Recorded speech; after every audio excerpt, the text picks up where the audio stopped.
Okay, I wanted to do a couple of these problems as examples in case you've forgotten how to graph, how to change from one equation to the other by solving for a specific variable, and how to find intercepts.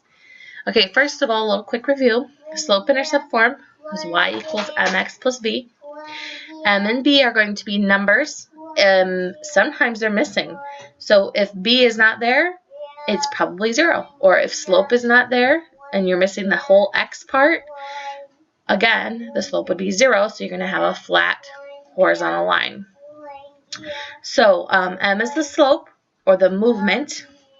We think of that as the rise over the run, so you want to go up and then over. And the b is the y-intercept, which is the beginning point. It's going to be where you start on the y-axis. So let's take a look at number 1. We're going to graph 1 through 4 on the top graph. So I'm looking at 1, I don't see the b value. I know I have a slope because that's the number next to x.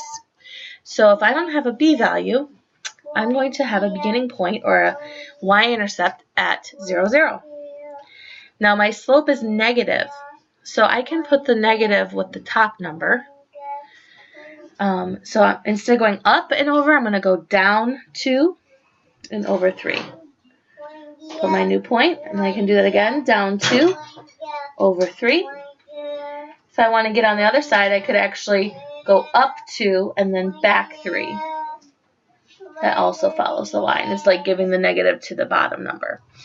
Okay, once I have a few points, I'm going to connect my line. I'm going to put arrows on each end because linear equations or linear functions will continue on forever and ever. Okay, the second part of this assignment is when you're given equations that are not in slope-intercept form. So you need to change it into y equals mx plus b form. So we're going to solve for y. Right now, y has some numbers with it. So before we can solve for y, we need to simplify. So let me rewrite the left side. We're not going to do anything with it yet. On the right side, I'm going to distribute. That's how I'm simplifying. 2 times x is 2x. 2 times 1 is 2, and that's a minus in between. Now I want to get y by itself, so I need to eliminate the plus 3. The opposite of plus 3 is minus 3. And if I do it to one side, I'll do it to the other. Now notice I'm putting the minus 3 right under the minus 2 because I can't subtract 3 from the x, but I can subtract 3 from the number 2. So I have y left equals 2x minus 2 and minus 3. We can think of that as 2 minuses together, which is minus 5. Or we can think of it as negative 2 plus negative 3, which is negative 5. So my new equation is y equals 2x minus 5. Again, you're going to graph a couple of them together. So 9 and 10 will go on the first, 11 and 12 will go on the second, 13 and 14 will go on the third. So if I'm going to graph this, I look for my y-intercept, my beginning point, which is negative 5. So I'm going to go down 5. 1, 2, 3, 4, 5. And then my slope is 2. So I have an invisible 1 in the bottom. So I'm going up 2 over 1. Up 2 over 1. Up 2 over 1. Once I have a few points, go ahead and connect them and put my arrows. Okay, the next part is a review of finding the x and y intercepts. So if you remember, the x-intercept is x, comma 0, and the y-intercept is 0, comma y. And if you write these points out, it will help you remember how to solve or how to find the x and y intercepts. So when I do x-intercept, I'm going to keep the x and replace the y with 0. So 2x plus 4 times 0 equals 8. Well, I know 4 times 0 is 0, so that's gone. So I have 2x equals 8. Solving that equation by dividing by 2 on both sides, x equals 4. So my x-intercept will be 4, comma 0. Now I'm going to do for y, and this helps me. I'm going to put a 0 in for x and keep the y. So 2 times 0 plus 4 times y equals 8. 2 times 0 we know is just 0, so that's gone. I'm left with 4y equals 8. Then I'm going to divide by 4 on both sides, and I get that y equals 2. So I can write this point as 0, 2, because it's the y value. So once I find my x and y intercepts, I can go ahead and graph. 2 points make a line. So 4, 1, 2, 3, 4, stay at 0. There's my x-intercept. And 0 up 2 is my y-intercept. And 2 points make a line, so I'm going to sketch a line, put my arrows on both sides because it will go on forever. And I've just graphed using the x and y-intercepts. The final part of this assignment is something we have not totally done yet, but we've started to use the slope formula. So I'm going to do one of the problems and then try to follow the steps and complete the second problem. We're going to use the slope formula, but we're also going to use another formula called point slope formula. It's right here. So watch carefully. Find the equation that passes through each set of points. First, use the slope formula to find slope.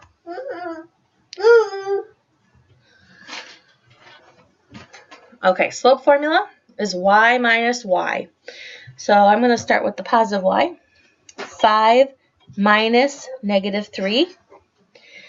And I have, if I start with this, I have to also start with the x over here. So I have 4 minus negative 2. So since I have minus and negative, it becomes plus a positive. And I have 8 over 6.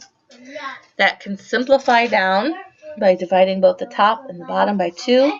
Simplifies to 4/3. Step 2, choose one of the 2 points. So these were the 2 points, 4, 5, or negative 2, negative 3. So I like to pick positive points. I'm going to pick 4, 5. Step 3, write an equation in point slope form. So I'm going to follow this. The y that does not have y sub 1 is the y that I keep. So y minus y1 is the y from the point I picked. So minus 5 equals m, which is my slope, 4/3.